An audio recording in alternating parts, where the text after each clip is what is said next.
Jadi tangannya kekar, tangannya memang ototnya besar, badannya juga cukup gemuk. Ya, tapi ya ukuran gemuk orang kita lah, bukan gemuknya orang Arab ya. Kalau dia naik ke mimbar itu dinaikin, kalau berjalan didorong. Tapi kalau dia sudah ceramah itu masya Allah, 1 jam orang masih betah. Yang nggak betah itu adalah ya orang yang nggak suka sholat. Kalau orang nggak suka sholat, jangankan 1 jam, 1/4 jam dia juga sudah pengen cepat selesai. Jadi kalau dia ceramah itu luar biasa, dan pernah menjabat sebagai dekan di Al-Azhar. Coba. Jadi Al-Azhar itu ajaibnya, dia bisa memberikan jabatan kepada siapa saja kalau seandainya ilmunya mumpuni walaupun dia cacat. Oh, Indonesia lebih hebat, punya presiden buta ya, mungkin Indonesia dalam hal ini. Tapi ya kalau kita berbicara masalah keilmuan, dan itu prestasinya sangat luar biasa beliau, Profesor Dr. Thoha Usman. Kalau dia bisa melakukan itu, kadang-kadang dia menyindir, saya saja yang nggak punya apa-apa, nggak bisa berjalan, nggak punya mata, tapi bisa. Tentu harusnya lebih bisa adalah Anda yang segalanya normal, kakinya kuat, matanya bisa melihat. Akan tetapi kadang-kadang nikmat itu ketika Allah berikan kepada kita, kalau Allah tidak bimbing kita, sesungguhnya kadang-kadang nikmat itu membawa kita kepada kecelakaan. Mata, gara-gara punya mata kita punya maksiat, gara-gara tangan kita punya maksiat, gara-gara kaki yang sehat, kaki kita membawa kita kepada maksiat. Tapi kalau beliau, matanya tidak pernah bermaksiat, kakinya tidak melangkah kepada tempat maksiat, bacaannya selalu Al-Quranul Karim. Ini adalah orang yang sangat luar biasa. Dan sepanjang sejarah Islam, orang-orang seperti ini banyak. Bukan hanya yang zaman sekarang aja, pada zaman dahulu juga banyak. Maka salah satu cara kita untuk mensyukuri nikmat akal yang Allah berikan kepada kita, memaksimalkan potensinya. Sebagaimana Profesor Dr. Thoha Usman ini, ketika dia diberikan akal yang cerdas oleh Allah SWT, maka itu betul-betul dia gali, kemudian dia kembangkan, sehingga jadilah dia seorang profesor, doktor, dan itu bukan honoris causa. Itu betul-betul doktor yang dia ambil dari kuliah, dari S1, S2, S3, bukan pemberian. Cuman saya herannya atau takjubnya saya dengan orang-orang berada di sekitarnya. Sesabar apakah mereka gitu ketika membacakan kepada syekh. Kalau mereka kan dibacakan, karena yang berfungsi cuma telinga sama lidahnya aja, sama tangan. Saya punya guru juga yang membimbing saya juga. Saya sempat belajar ada 2 semester saya belajar sama dia, Profesor Dr. Ibrahim Abdurrahman Khalifah. Dia buta, dari kecil sudah buta. Tapi kalau dia membaca kitab tafsir namanya kitab Al-Kasyaf, ada tafsir satu lagi tafsir Al-Alusi, dan kalau Al-Kasyaf itu yang saya punya ada 4 jilid, 5 jilid ya, 5 jilid tebal ini. Ada juga sarahnya sarahnya lebih panjang dari itu. Saya punya tafsir Al-Alusi yang beliau syarah juga, itu 15 jilid. Satu jilidnya itu sekitar 700 halaman. Satu jilidnya 700 halaman. Kalau yang saya punya itu 15 jilid. Ada juga yang tebal, hampir 1000 halaman di antara jilid yang 15 ini. Kemudian tafsir Abu Su'ud saya juga punya tafsirnya. Itu ketika saya kalau nggak salah punya yang 6 jilid ya, 6 jilid. Lebih kurang seginilah. Beliau ketika mensyarahkan kitab-kitab ini, ketika kita membaca depan beliau, itu beliau bisa mengkoreksi. Oh, bukan itu bacaannya. Dia bisa mengarahkan, seakan-akan dia hafal kitab itu. Dia buta. Dan dia juga punya keturunan, dia punya rumah tangga. Profesor Dr. Ibrahim Abdurrahman Khalifah. Dan punya karya tulis, punya buku yang sampai sekarang masih dibaca oleh manusia. Jadi saya ada yang teman seangkatan, namanya Edin atau Edlin ya, saya lupa, dari Perancis. Jadi orang Perancis belajar di Al-Azhar, ngambil S2, dan teman yang Perancis ini budi bahasanya bagus. Jadi budi bahasa itu sudah keilmuan, perpaduan barat dan timur lah. Jadi nyambung dengan profesor ini. Kalau kita yang Asia ini kadang-kadang cenderung malu-malu gitu. Kalau beliau ini keberanian barat itu bercampur dengan budaya timur, bercampur pada teman kita ini, di samping dia juga cerdas. Sehingga dia dapat akses untuk bisa berkunjung dan menyetorkan tulisan dia kepada Dr. Khalifah ini di rumahnya. Jadi suatu ketika kata dia datang ke rumah Profesor Abdurrahman Khalifah ini, ketika itu yang membuka pintu adalah langsung profesornya. Jadi yang membuka pintu itu langsung dia tahu tempatnya. Setelah ketika siapa yang datang dia bisa memahami lah. Dan bahkan kata Edlin ini, kalau seandainya pintu rumahnya itu rusak, itu dia sendiri yang memperbaikinya. Kebayang nggak tuh gimana caranya? Dia memperbaiki pintu, kunci rusak, ganti pintu, ganti kunci gitu. Dia bisa memperbaikinya. Kita mengatakan kok bisa? Mustahil kayaknya gitu. Kan harus dilihat gitu. Kita yang pakai mata ini, yang matanya sehat aja kadang-kadang ada yang mencong-mencongnya, ada salah-salahnya. Ini enggak simetris, itu enggak sama gitu. Tapi dia buta, bisa dia memperbaiki dalam kondisi dia buta. Ini orang yang basirahnya betul-betul tajam. Dan untuk memanfaatkan potensi akal, orang-orang seperti ini betul-betul maksimal. Dan itu juga salah satunya niat kita. Kenapa saya belajar? Supaya saya bisa mensyukuri nikmat akal yang dengannya Allah lebihkan saya dibandingkan dengan yang lain.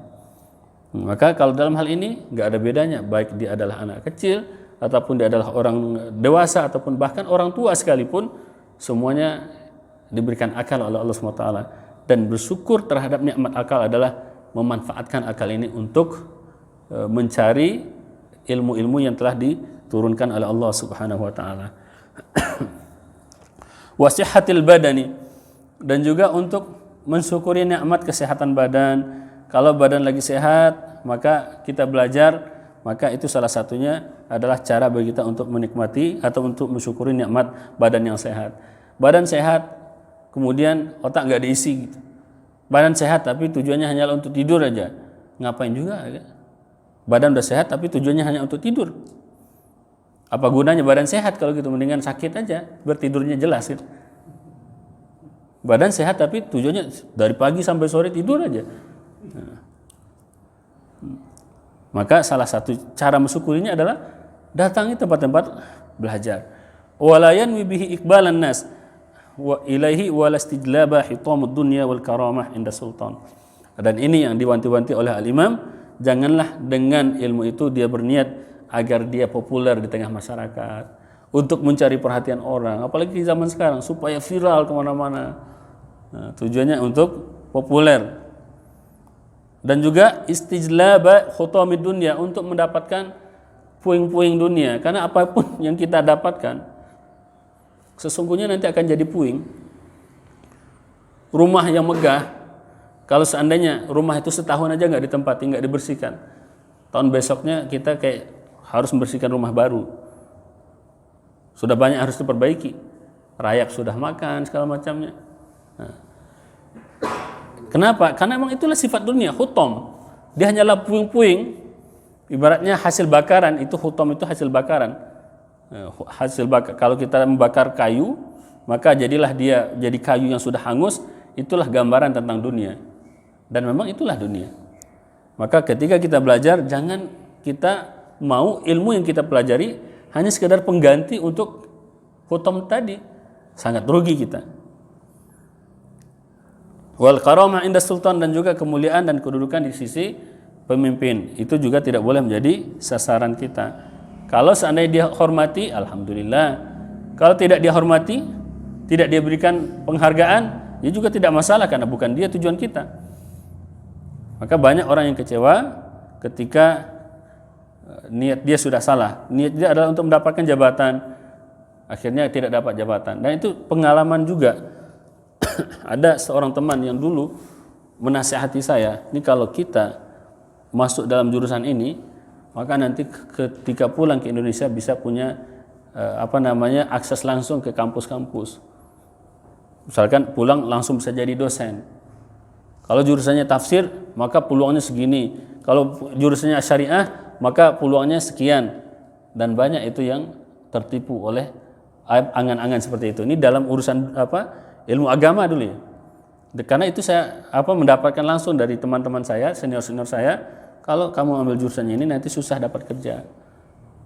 Oh, kalau jurusan ini kayaknya lebih gampang. Kenapa? Karena sekarang bank syariah sedang marak-maraknya, sedang banyak ketika itu.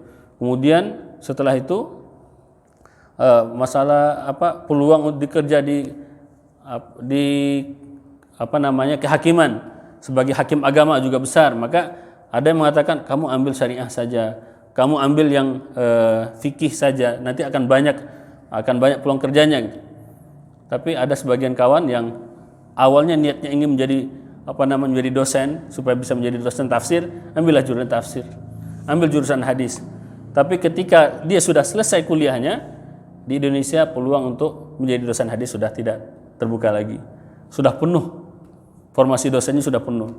Dosen tafsir pun juga demikian. Akhirnya pulang kecewa.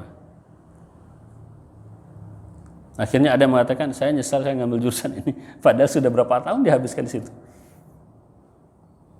Nah, karena tujuannya salah.